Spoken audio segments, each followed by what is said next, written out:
For more on this and the trial of former Minneapolis officer Derek Chauvin, who kneeled on George Floyd's neck, we're joined by Khary Lazarre-White, co-founder and executive director of the Brotherhood Sister Sol, an organization for social justice youth development here in New York City. Khary, thank you so much for joining me this morning.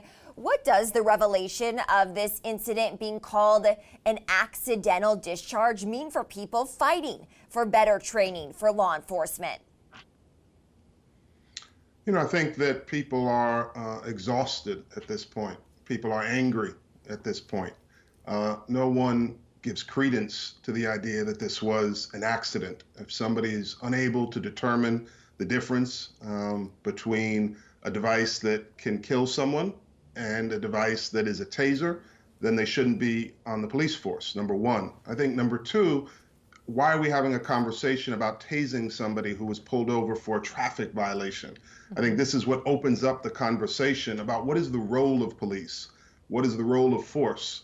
Why is it that continuously it is Black people, Black men disproportionately, who are the ones killed by police? They're able to take into custody white people who have committed all sorts of crimes, and they pull over Black people for such a long line of traffic infractions, or not even infractions, and Black people end up dead. People are exhausted, people are angry, people are giving no credence to the excuses or the defenses. This simply has to change, it simply has to end. Khary, I want you to talk to me more about that. One of the conversations, one of the things that people have been bringing up consistently, especially in the wake of George Floyd's death just about a year ago, is if you are a Black person, if you are a Black man, and you are pulled over, if it is for something as small as a traffic violation, you are scared for your life. Put us in those shoes, what that would feel like, and the fear that would be associated with it. The reality is in the Black community, the parents of Black sons and increasingly Black daughters as well have to have the talk, have to have a conversation about, what do you do to survive interactions with law enforcement? And the issue is that we've reached a point in this conversation where it has to be clear to all that there is nothing you can do to guarantee your safety and your security. The long line of the reasons that Black people have been killed, whether it was the passing theoretically of a counterfeit bill in the situation of George Floyd, or selling Lucy cigarettes in the situation of Eric Garner here in New York. I run a social justice youth development organization called the Brotherhood Sister Sol, and over 25 years, the list of Black people killed by the police that we have had to protest, from Sean Bell to Eleanor Bumpers to Abner Louima to Eric Garner to Ramali Graham to Anthony Baez, situation after situation where the reason for the engagement with police and the person who ends up dying are issues of, quote, broken windows policing, are small ticketable infractions that are, again, police supervised in certain communities, Black and brown low-income communities, and not in other communities. And so this whole reality is one that, at this point, what does one do to survive? What does one do to ensure that you live through that situation? And this has been a conversation, of course, that parents have had to have with Black children in this country since the creation of modern police forces. So this is nothing new.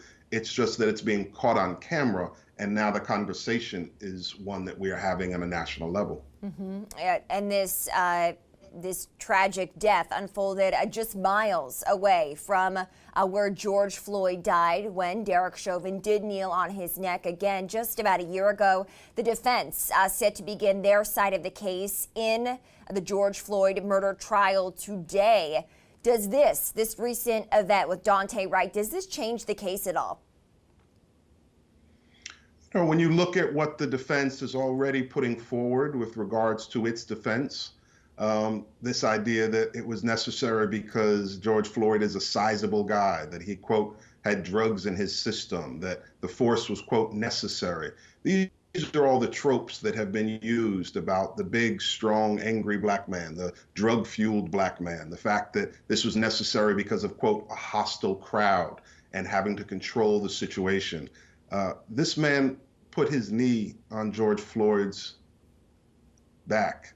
He killed him over 9 minutes. The video stays with all of us. It is an indefensible act. And so the killing of Daunte Wright on top of this at this time just underlines the massive problem with policing in this country, the systemic racism that must be dealt with. This is not an issue solely of training.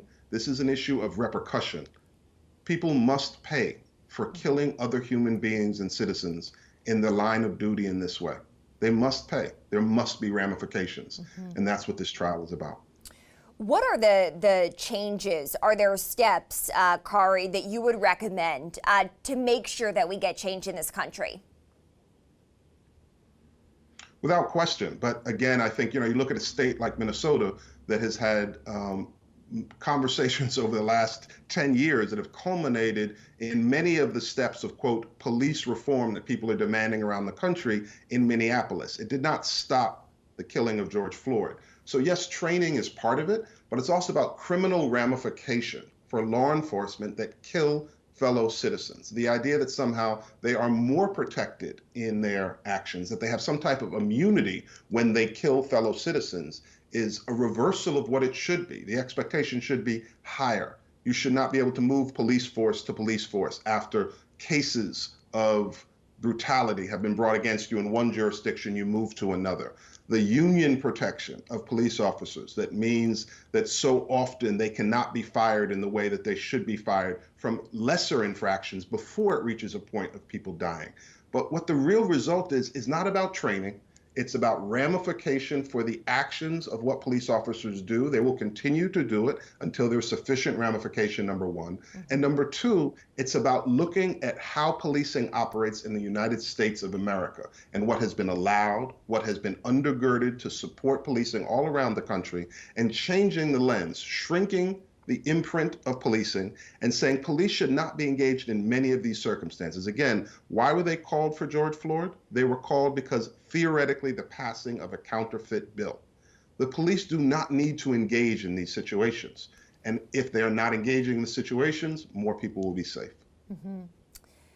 What we've seen play out here in the Minneapolis area, again, just miles apart between both of these deaths in less than a year. Khary, what's your response to what you're seeing on your TV screen when it comes to protesters and police clashing in the Minneapolis area? People are righteously angry. People are exhausted by what they've seen. So many friends and family of mine are exhausted by the videos, are exhausted by being confronted by the death of Black people, by the violence perpetrated on Black and brown bodies. It is foundational to this country's history. We know that. We have had to confront the assault on Black bodies from slavery to segregation, and now in terms of state violence and the prison industrial complex and its violence against Black and brown bodies. And I think there's just a level of exhaustion. Last year, the protests in response to the killing of George Floyd were the largest this nation has ever seen. They were multicultural, multiracial, multi-ethnic. I think that there is a growing awareness and anger outside of the Black community about this violence from the state. And people are demanding change. And I think the critique of people for protesting and people telling folks, that they should be less angry or less outspoken in what they do is the wrong focus. The focus needs to be on ensuring that Black and brown people can live in this society like others without the threat of death from the police. Khary, thank you so much for joining it this morning. We've got to leave it there. We're on a time deadline with the opening bell, but thank you again. That's Khary LazarreWhite, co-founder and executive director of the Brotherhood Sister Sol.